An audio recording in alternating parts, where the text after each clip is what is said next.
Good morning, everyone. This is Chris Schlutt from Wisconsin Land+Water, and I'd like to welcome our presenter today, Nicole Van Helden from the Nature Conservancy. If you would like to ask Nicole any questions, you can reply in the chat on your screen down below, or if you're having any issues, you can also check in the chat. There'll be someone looking for your questions, and we can always unmute you if you want more clarification, or just shoot me a message if you have any questions. So thank you for joining us, and welcome, Nicole. Thank you. All right, can everybody hear okay? They're all muted, so. Okay, well, as long as you can hear, that's good. Yes. All right, well, thank you guys so much for inviting me to your Great Lakes meeting today. It was hard to choose what to talk about because Ken and I in Oconto County have done a lot of projects together, and a lot of exciting work, I think exciting work going on in Green Bay. But today I decided to talk about, the topic is, it's all about tributaries. And so a little bit about me. Maybe I can just move it down to the bottom. Okay. So since there's only a few in the room to see me, that's me, Nicole Van Helden, and I'm Director of Resilient Landscapes for the Nature Conservancy in Wisconsin. And many of you probably know the Nature Conservancy and what we do, but our mission is to conserve the lands and waters on which all life depends. And there we go. We have this vision of a world where people and nature thrive, and that's becoming more and more challenging to meet the needs of a growing population of people on a planet in a sustainable way. And so we have 4 focus areas that we're currently engaged in, sort of big conservation challenges that we face in the future here: tackling climate change, protecting land and water, providing food and water in a sustainable way, and building healthy cities. So today I'm going to focus on my work in Northeast Wisconsin and on the Great Lakes, and I hope that you leave with 3 main takeaways. So I hope that you leave with a new appreciation for our tributaries, particularly Great Lakes tributaries and the river mouths and the connections that tributaries make to our system, the open water to headwater connectors. Ken and I can attest that fish passage is fun, and so I hope you leave with an idea that improving fish passage and also road resiliency is fun and a rewarding experience. And then I'm going to talk about Wetlands by Design, and it's a new statewide tool that I hope I'll introduce you to and will pique your curiosity to explore that on your own. And throughout, there's a few tools that we use in the Green Bay Watershed, but that have applications in other parts of Lake Michigan and Lake Superior and other parts of the state. So I will share those with you as I go. So to start out, these tributaries, as fishermen or even conservation professionals, we know that rivers and streams are important. But recently, UW Green Bay has done some research, and it just underscores the role that tributaries play in being these critical connectors. So this is all UW Green Bay research that I'm going to share with you, and it's very high level. But these tributaries to our Great Lakes, we know some about them, and we know they're important for fish, but there's not a whole lot known about smaller streams and tributaries. So the researchers at UW Green Bay chose 6 sort of low order or smaller stream networks, and just basically spent an entire fish season looking to see what was in those tributaries. They're in a variety of land uses, more urban in the southern part of the watershed. There's Door County and Oconto County, so a variety of different landscapes, and there's some photos there on the side kind of give you a sense of what those habitats look like. And I don't expect you to read this slide, but basically what this slide says is there's amazing diversity in these different stream networks. They found a total of 27 different species, including a sensitive native species. But what I want you to look at is each of these colors represents a different fish species, and then the percent of what that, of the catch, what was the percent for that is the size of the bar. And as you can see, along the bottom are the 6 different streams that they looked at, and each stream is different, and each even reach of a stream. So they have the downstream section, a middle section, and an upward section. And you can see that like there's like unique signatures for each of those things. And so that was really exciting and surprising. We don't know a lot about these streams, and so just to learn that there were that many different fish utilizing it at different times of the year was pretty surprising. So they expanded their look at those tributaries, and this is a map on the right that shows the different additional tributaries. They went to 19 different tributaries in the Green Bay watershed, and you don't have to read the list on the left, but just look at the huge list of, I think it was 50 species of either resident or migratory fish that were found in those different tributaries. And these are not huge tributaries like, the Fox River or the Oconto River or, large Menominee River. These are small, low order streams. So I just pulled out a few highlights from the data there in the tiny print. So not surprising, a lot of shiners, common shiners, emerald shiners, and spot-tail shiners in the mix. But 13% of what they found was white suckers. Some maybe more interesting tidbits. They definitely saw migrating suckers and northern pike in 63% of the tributaries that they looked at. Certainly surprising to me was they found young of year burbot in 2 of the locations. They found young of year yellow perch in 42% of the sites. And then also, it's not devoid of the predators of our Great Lakes. So there's smallmouth bass and walleye and gar that are sort of co-occurring in these tributaries with the prey species. So over half of the tributaries had both this mix of predators and prey. Maybe that's the old country buffet for the predators, easy food source for them. But these tributaries really also provide refuge and places for young of year fish and different kinds of habitat that they need throughout their life cycle. And for our folks on Lake Superior, you've got lots of these small order streams as well. And so sort of the takeaway is, at least in Green Bay, in these small tributaries, over 50 species of migratory and resident fish use these small tributaries. I don't know what the numbers would be for Lake Superior, but I assume it would be very similar, and is something that I think is sort of understudied and not understood as well as we should. So I hope you think that tributaries are as cool as I do. So when you think about all of our Great Lakes fish, many of them migratory, many of them using tributary habitat, whether that's, the small streams, in the streams, whether they're going to wetland habitat, you think about those connections and how these tributaries are connected to our Great Lakes and to our upland habitat and our upstream habitat. So it's February, and I want to pivot to talking about this cool fish, the northern pike, and I want to tell a fishy love story since Valentine's Day is coming up. So fast forward a couple months from now, the ice eventually will melt and the water will start to warm up, and these pike out in the open waters of the lakes and the Green Bay for sure are looking to migrate up these tributary networks. They're looking for mates, they're looking for wetland habitat that they can spawn and lay their eggs.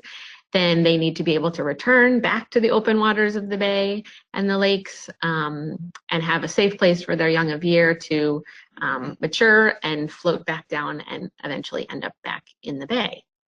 That journey is not always easy for them, and we've got great examples of successes of that journey and very sad examples of when that journey is really challenged. That journey can be challenged a lot of times by culverts that are either improperly designed or installed or sized, and basically it's a roadblock. It's like driving your car and you get to the construction sign and it says road closed. They can't get any farther. Sometimes they get stuck on their journey and they can't even go back the way that they came. They can't make a U-turn and go back if water's dried up behind them. But they certainly, our Great Lakes fish, I think only 25% of all of our Great Lake tributary miles are available to our migratory fish. So here's some examples of what that northern pike might face. On the left is a picture of a perched culvert set up too high, and unlike salmon, they can't jump up and through that, and so that is sort of the end of where that fish can get. On the right is a picture of one that is dried up and certainly it shows signs of not being installed properly. So it's not just about the fish and trying to get aquatic organisms moving from one side of the road to the other. Thinking about how to make our road stream crossings helpful for fish also has us thinking about how it can be additionally helpful for people. And this is a picture from the huge July storm that happened in northern Wisconsin. I think it was 9 inches of rain in 16 hours. Or 16 inches of rain in 9 hours, I can't remember now. But with improperly sized or designed culverts, it can have a huge impact on people as well. And we know that with climate change, our storms are intended to get more frequent or more intense. And if we think about designing culverts for the best ability for the stream to go through the culvert, that also makes them more resilient to huge storms. So one of the tools that we created with partners in the Green Bay Watershed was this culvert prioritization tool. And this work started actually in the Pine Popple Watershed in northern Wisconsin. And then we took it to the Duck Pensacola Watershed on the west shores of Green Bay, and then expanded it to all of the coastal area of Green Bay. And we went out and surveyed, I think, close to 8,000 culverts and road stream crossings, dams and culverts, and basically gave them a score. You know, there's a protocol to fill out, pretty easy, and I am happy to share that. But basically, are they totally passable to fish? Are they completely impassable to fish? Or are they somewhere in the middle? And once we have that survey data, we could put that into a model, and the model is called OptiPass, and that is available. Like if you have the data, you can run this model with your own data. So we created this tool, and basically that optimizes where can you fix the barrier problem and have the biggest return on your investment. So for the lowest cost, where do you get the biggest return? And so this is our online tool, which takes that map and prioritizes it. So the ignore the old URL. The new URL for this particular tool that is for the Green Bay Watershed is maps.tnc.org/coastal wetland tool. And when you pull it up, it takes the top 50. But if you click other potential barriers, it lists all of them. So we want people to focus on the top priorities. Of those about 8,000 that we surveyed, about 900 of them are at least partial barriers, either full or partial barriers, depending on the year and the water levels and whatnot. And so 900 from 8,000 is not that much, but fixing 900 is like still a huge challenge. And so this helps us focus where can we have the biggest improvement for fish passage for hopefully the least cost. So what I'm super excited about is we created that tool, and then partners the Nature Conservancy and partners like Oconto County and Brown County and lots of others have started using that tool to implement projects on the ground. And this was a project that Ken and I worked on just 2 months ago in December, when it was warm, a little warmer.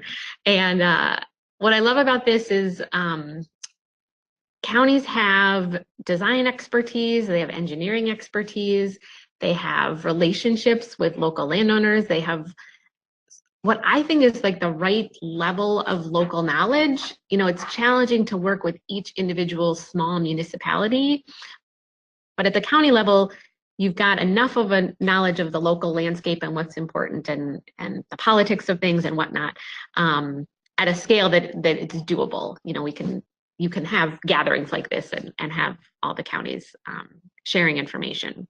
So the other exciting thing is it's a great opportunity to partner with the highway department. So Ken and his team at the Land Conservation Department worked with the landowner, identified it as a barrier. The tool points you in the right direction. You always have to go out and, you know, ground truth it, check what's upstream, check what's downstream, walk the stream, make sure we didn't miss, you know, a private driveway or something in the stream that doesn't show up on GIS. But then he partnered with the highway department. In between them doing road work and snow removal, they were really excited to do a project like this that, you know, they know going home that night that they made a difference for our fish and wildlife. So lots of examples of these throughout the Green Bay watershed. That tool, actually, we can change the color of those dots to a completed color, and so we've got those marked as well. And just a couple other examples, these we've done projects in Forest and Florence County. The bottom one is in Brown County, a low-head dam that was in a park that nobody could really quite remember why or what purpose it was serving, except to certainly create a barrier for fish. So that was removed, and a great success story. So to make sure our Lake Superior colleagues don't feel left out, there's plenty of work to go around.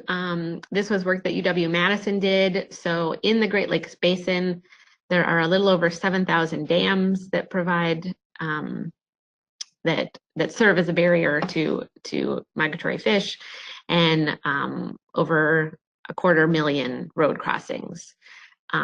That's all of the road crossings, or an estimate of all of the road crossings. Not all of those are barriers, but about a third they think are fully passable. So that leaves about 2/3 that have challenges and provide challenges to our fish and other aquatic organisms trying to move about.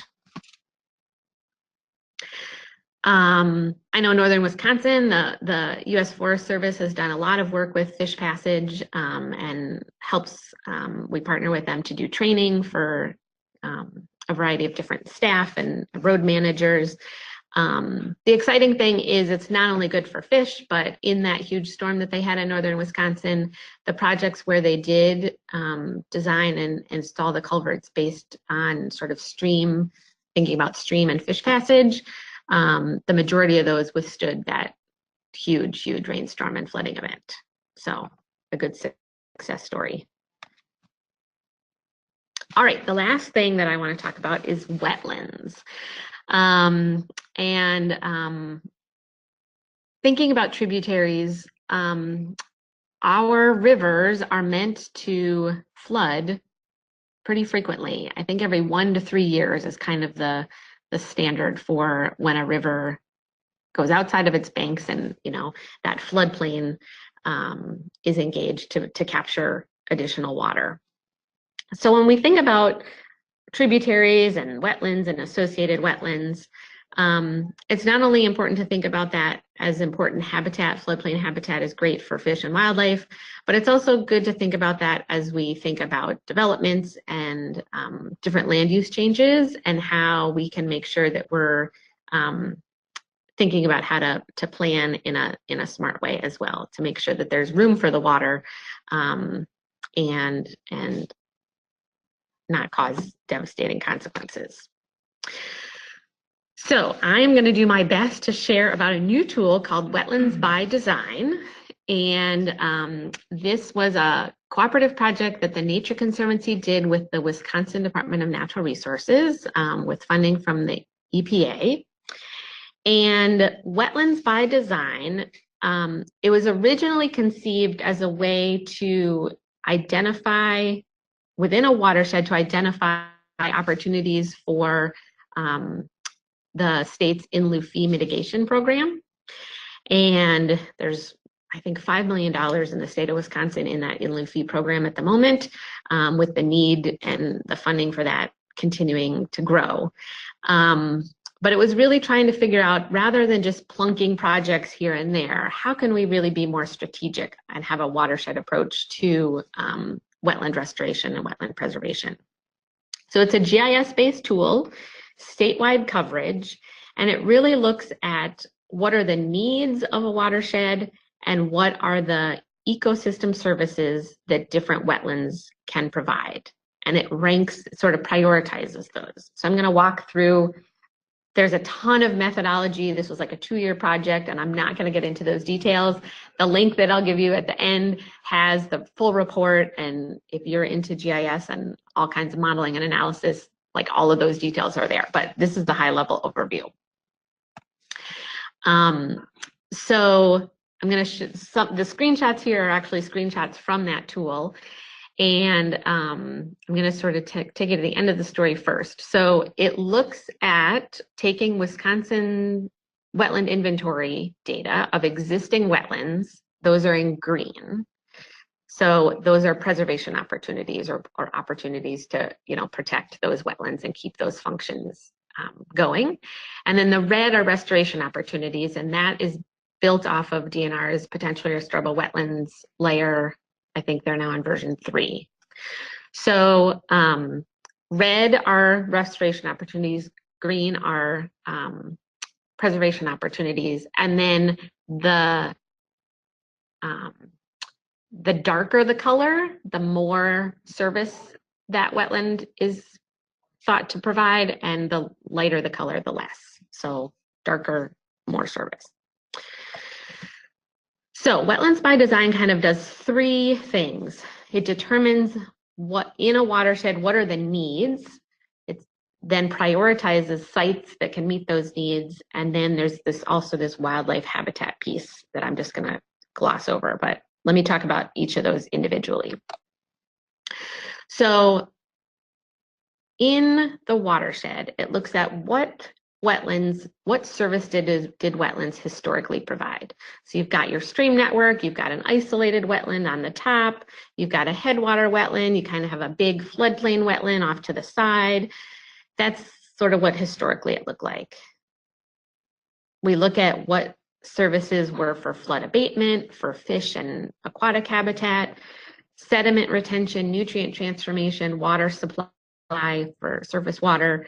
All of those are services that wetlands provide to nature and to people. Then we look at what is our current situation. So if you saw what changed on the top, the red crossed, like let's say that isolated wetland was filled in.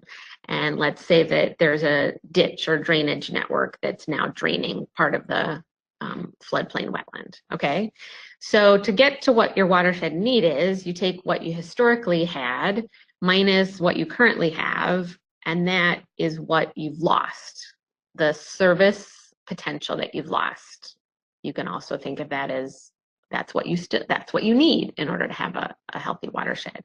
You can also think of that as what are your opportunities. Okay, so this is an example from the tool, and it steps down from, these are, obviously the state of Wisconsin and huge watersheds, but then it steps down to much smaller and smaller sub-watersheds. So this example is in Southwest Lake Michigan. Then you click on that and it brings you to the next screen, which is the Milwaukee River. And you can see that the darker green on the bottom is a watershed that has more need than the top watershed.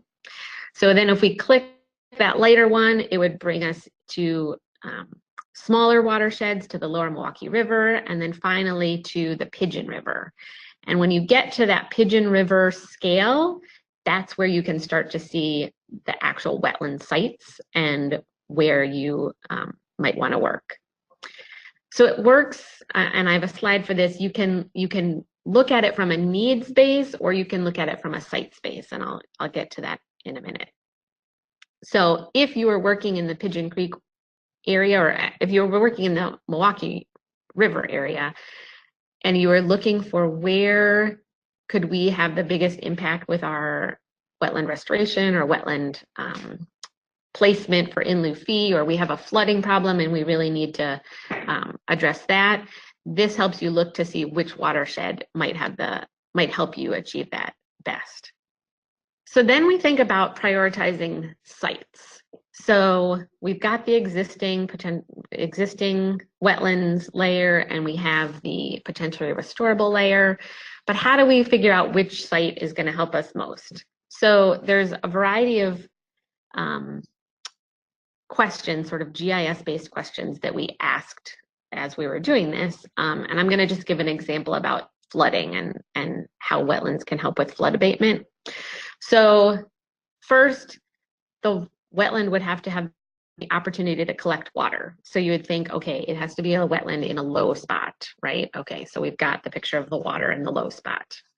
Okay, and you would think, okay, there probably is some land use that is making the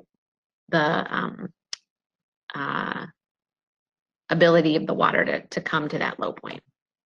Then how effective is it? So does it have different kinds of vegetation that would make it more or less likely to be able to hold and keep water rather than having it just pass through? And then there's this social significance. So flood abatement is not super important if it's completely natural and there's no social impact to having it flood. Great, you know, like the fish will be happy. So in order for a site to score high for flood abatement, there has to be a downstream community that would benefit from having that wetland hold floodwaters. So opportunity, effectiveness, and social significance are kind of the three different categories of questions that we asked about all of these different ecosystem services and for the different wetlands. And there on the right is a list of all of the different kinds of services. And so these opportunities, effectiveness, and social significance, we asked for all of these. So for water quality, you know, is it near farmland? Is it near drain tile? Is it near high phosphorus fields? Things like that. Okay, so then we get to prioritize sites. So here's our Pigeon Creek example again.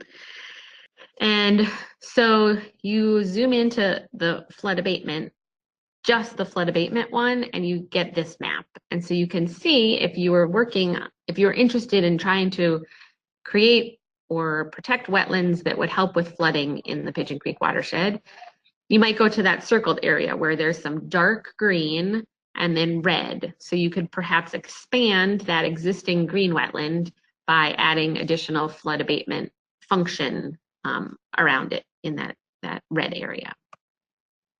And we did that for all of the different ecosystem services. So carbon storage, sediment retention, surface water supply, phosphorus retention. You can look at these all stacked on top of each other as a total score, or if you have specific needs, you can look at them more individually. Then there was an additional wildlife habitat component that was added to the tool, and I'm not going to get into the details of that, but they basically looked at different groups or guilds of wetland wildlife. Many of them were birds because those are good umbrellas for habitat needs, but we've got the flying squirrel and the frog in there as well. So these different guilds, they basically mapped where that wildlife habitat occurred, and so these are samples of those maps, and all of the methods on how they did that is in the report. So this tool can be used from a watershed to site perspective. So you can drill down from high level to low level and get you know, say you have a watershed problem, you can get to a site that can help you solve that problem. And that was sort of the way that I described it in this presentation. But you can also go the other way. So a site to a watershed. So say you've got a county park or a parcel that a landowner wants to, you know, do some restoration work on. You can go backwards and see how does that add to the watershed, how does that fill the watershed needs that we have? So as I said, this tool was developed specifically for this in-lieu fee mitigation and helping to direct those dollars to places that would make a bigger difference for a watershed. But there are tons of other uses for this. Ken and I didn't have this tool when we first started working together, but we had a very similar one where we prioritized wetlands based on ecosystem services for a very small geography. And what was interesting is we looked at a culvert project, and then there was a neighbor next door, or actually it was the same landowner, a landowner along the road, who had one of those dark red wetland restoration opportunities. And so we were there doing the culvert replacement on the town road. And Ken and his team had a relationship or formed a relationship with that landowner. And it was the culvert brought us to that location. But then we were like, oh, look at this map. It's showing this bright red restoration opportunity. And so we were able to work with the landowner to do a restoration opportunity. We not only improved the passage for fish, but then we restored wetland habitat for fish spawning. So that's just one application, and this tool, now that it's statewide, is available to do that. I think it can be used by a variety of people and for a variety of uses. I know in Green Bay, we're thinking about how do we use this for water quality trading, and can we have wetlands part of the trading for the city of Green Bay. I know planners are thinking about how can we incorporate this into land use planning. So lots of, I think, uses both on the being proactive about wetland conservation and restoration, and then also on the mitigation side, using it that way as well. So that was a super high level overview, but the report, the actual tool, which is embedded in our Wetlands and Watershed Explorer, and there's webinar training. If you want to share this with colleagues and they can kind of step through some of the webinar training, is at this website, wetlandsbydesign.org. So that is all that I have. I'm happy to take questions. My contact information is there if you're interested in either the Green Bay culvert tool or the Wetlands by Design. The web addresses are there. If you're interested in that OptiPass, which optimizes the culverts, if you're outside of the Green Bay watershed, I'm happy to share that with you, but happy to open it up to questions. Or put it in the chat. Chat your questions and Ken will tell me what they are. I have a question. One, in thinking about the culverts, we've been trying to figure out a way to, I know municipalities do yearly road surveys where they go and check out road condition, and I think even stop and mark whether culverts are in good condition or bad condition, and, you know, is there a crack above it and whatnot. So one thought we had is there's some easy signs to tell if a culvert is sort of fish friendly or not fish friendly. But I didn't know if there was a standard, like everybody uses the DOT form for culvert surveys, or if it's totally hit or miss. Do different municipalities do it differently? Is there a standardized way that we could insert a few additional, you know, yes or no to this kind of a question would point you towards maybe identifying it as a barrier for fish passage? Is there a standard format, or does everybody do it differently?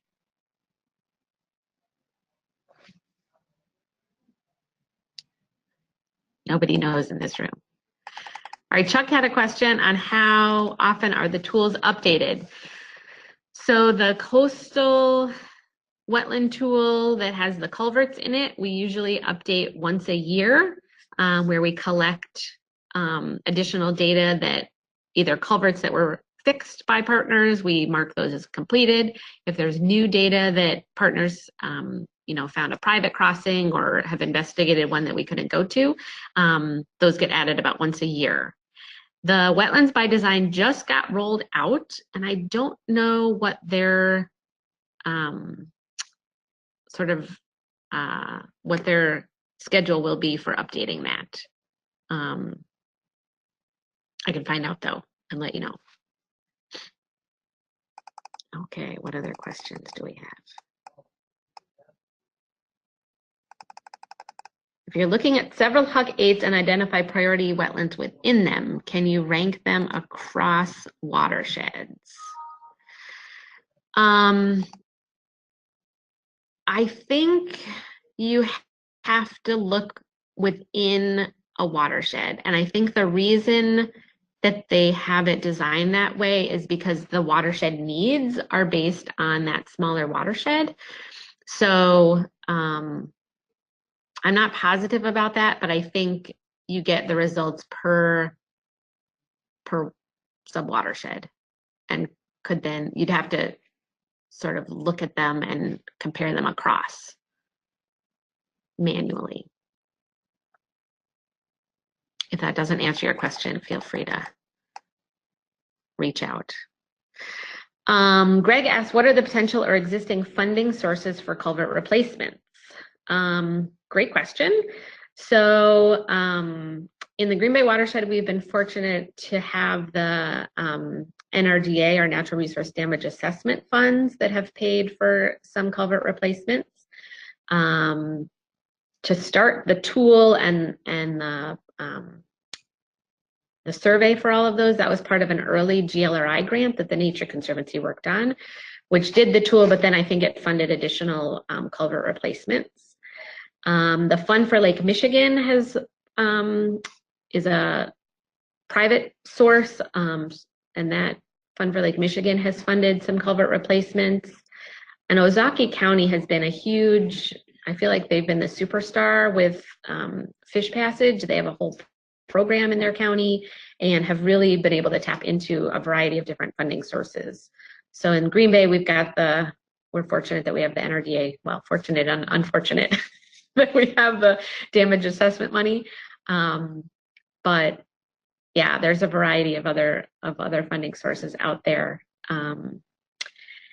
And then it is a challenge, I know, for particularly small municipalities. It's a challenge to get over the sticker shock of some of these, but there's a lot of data out there that says your upfront cost is much more expensive, but your cost over time it pays for itself. It lasts longer, there's less maintenance needed. The road doesn't wash out when there's a big storm, so. All right, another question from Chris. You mentioned using wetland tools for adaptive management or trading. Has there been discussion on how to measure phosphorus reduction for wetland restoration? Yes, and it's complicated, and I feel like we don't have a great answer yet. So the Nature Conservancy has partnered with Outagamie County and UW Green Bay. We've installed treatment wetlands, it's really like a constructed wetland, like a sediment basin, and then it sort of holds the water at the edge of a farm field. That's really easy to monitor because you have created it and you can put it up on the upland and you can put water to it and measure the water that leaves to it. We combed research a number of years ago to figure out how much phosphorus do wetlands retain, and it's really complicated. Mother Nature is complicated. It's hard to get a good sense of, there's not like one inlet and one outlet, and depending on the time of year, it can lose phosphorus, the vegetation can decompose, and then it leaches phosphorus, but then it holds it. So It's complicated. We feel like these constructed wetlands will get us a little bit of the answer, but I feel like the literature, when we did literature reviews, it was anywhere from like minus 80%, like it leaches more than it retains, to like 80% capture. So that doesn't really help with trading and with credits. I do think the adaptive management part is much easier because we all know slowing water down and letting it settle helps the stream. And so when you measure, as adaptive management measures water quality in the stream, wetlands have a big role to play there. The trading is a challenge. We've been having conversations with DNR to try to figure that out. I feel like I just keep talking. All right, so not sure if it's been shown that natural wetlands are a net phosphorus sink, uptake in growing season and release over winter and fall. Yep, Bernie, exactly. Yep.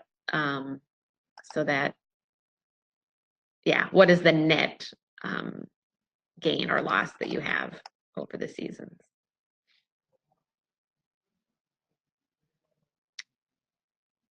Other questions or feedback? Yeah, question in the room.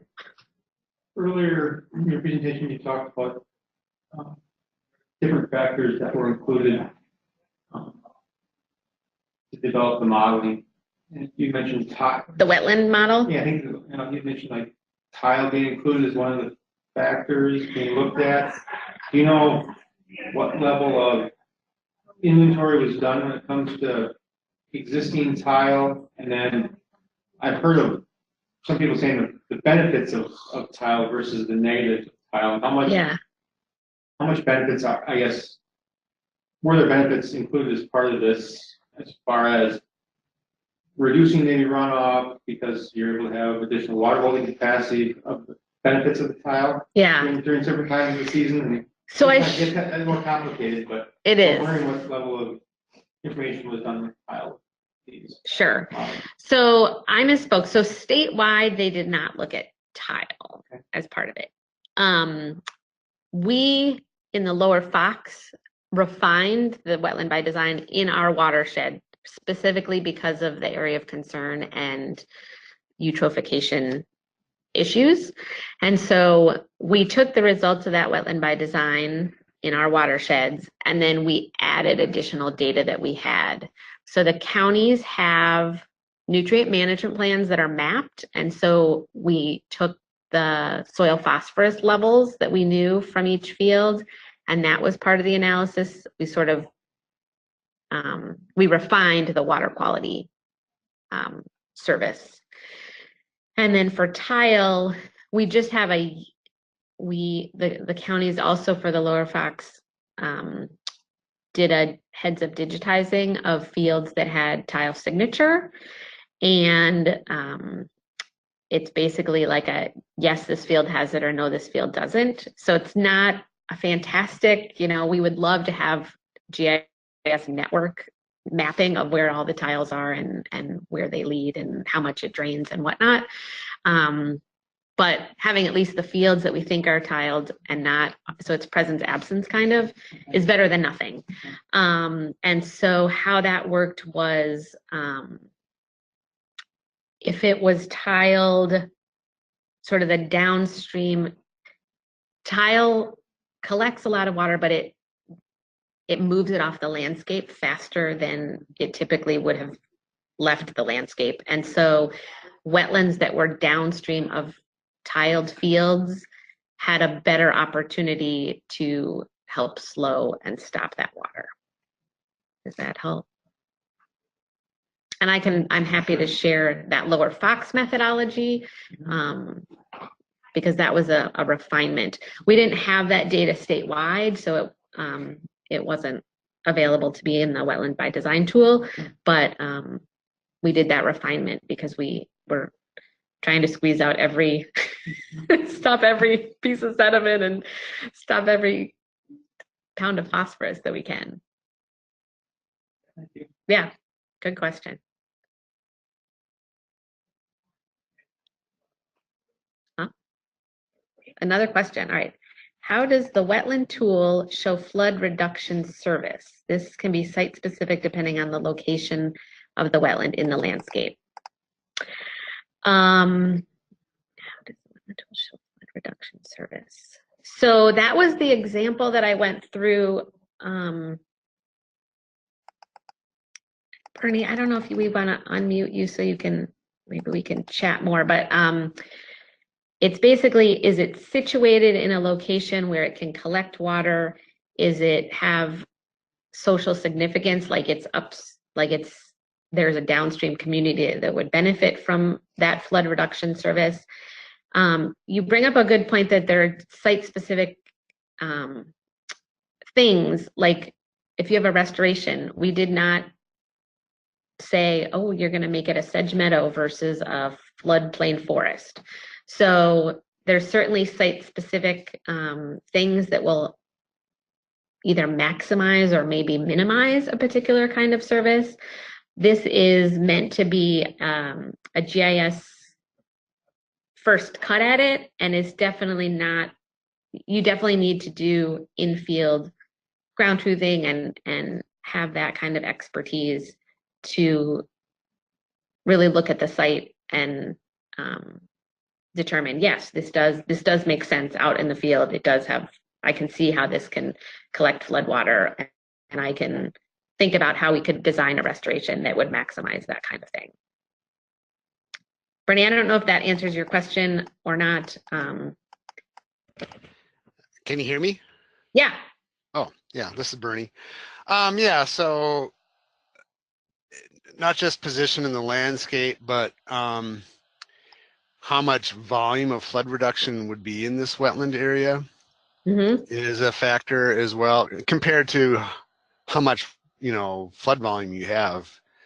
So, if you get into the nitty gritty, doing, the runoff hydrology and looking at the storage in the wetland, and if the, the flood waters do come up into the wetland, Yeah. is important. And then it's position in the landscape, because you can add all this volume kind of up above flood elevation, but it's not going to really capture that flood volume. So, it gets kind of specific, and you don't need a tool to kind of go into that level of detail, but I was just kind of curious whether, you look at potential volume of flood storage provided by the wetland, even just by looking at the plan view area or something like that, to kind of quantify what that benefit may be.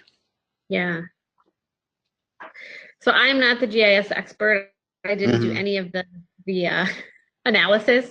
So I'm happy to connect you with my colleagues that were part of that team.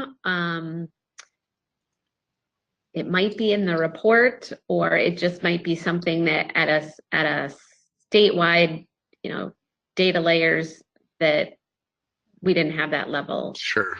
I do think topographic information was taken into account. I don't think that they did any flood volume kind of calculations. I think that's much more like, once you look at a site, that's sort of the next step that you would do. Sure. Or do you look at like the floodplain, on this DNR surface water data viewer? Well, for larger rivers and streams, there's often a map floodplain that shows you the extent of the flooding. But, yeah. And you'll see, I think you'll see a lot of linear features on the tool, and those are all, along those water courses. Yeah.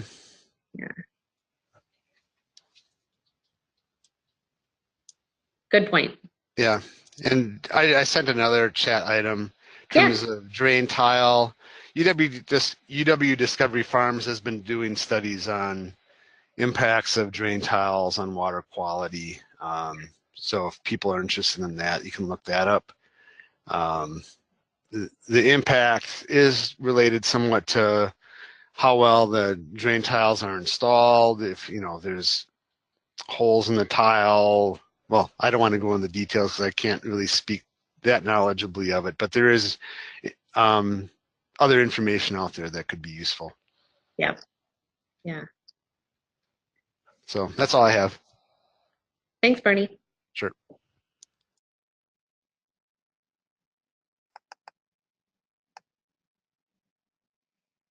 All right, anyone else? Yeah, in the room. The map earlier on Community Madison Yes. project on dam inventory and road crossing inventory. Yeah. The map it appeared to show all drainage areas to the Great Lakes. Yeah. Right. And I guess, do you know what level of detail they use? Was it pretty much just from mapping and historical records at the counties, municipalities, and towns of how they came up with their inventories? Do you know? No, but I can get the reference to you because they have published this information. The dams, I know they actually had to create. There's a dams database, but it's the U.S. and Canada, and they're not all in there, so they had to do some additional work to get the dams really actually a refined data set. I don't know if it was just a GIS sort of intersection exercise for the road stream crossings or if there was something more involved in that. Yeah, I know I can definitely say it was not like, oh, we went to the municipalities and got their records. I don't at the scale that they were working across that big of a geography, you know, and it's kind of funny. It's 268,818. Like it's that, you know, specific. I don't think it's that specific, but passable. That's what's interesting. The pass, you know. Yes, and that's estimated, I think, based on a certain subset. Like they took our Green Bay data and said, okay, those were surveyed, and how many were those? And Michigan has some complete watersheds that have been surveyed, and sort of what percent. So, yeah. Though we have found. We just completed a project where we did some additional surveys along the Lake Michigan shore. And I think it was after they came out with this number. There's a lot of road stream crossings that are bridges, and bridges are normally pretty good for fish passage. And so I don't know if that, I haven't checked back in with the researchers to see if that 36%, you know, they didn't have a bridge layer when they did this. And so now that they have that later, I wonder if that it's a little bit better, if passability is a little bit better than 36%. Hopefully. We still have a lot of work to do, but maybe the picture isn't as bad as we think.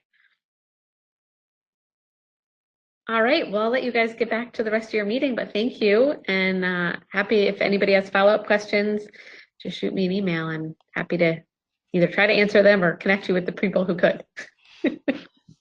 Great. Thank you, Nicole. And I did put in the chat a link to a training survey. If you have any other ideas for educational opportunities, we'd love to hear from you if you can take a minute. But thank you very much.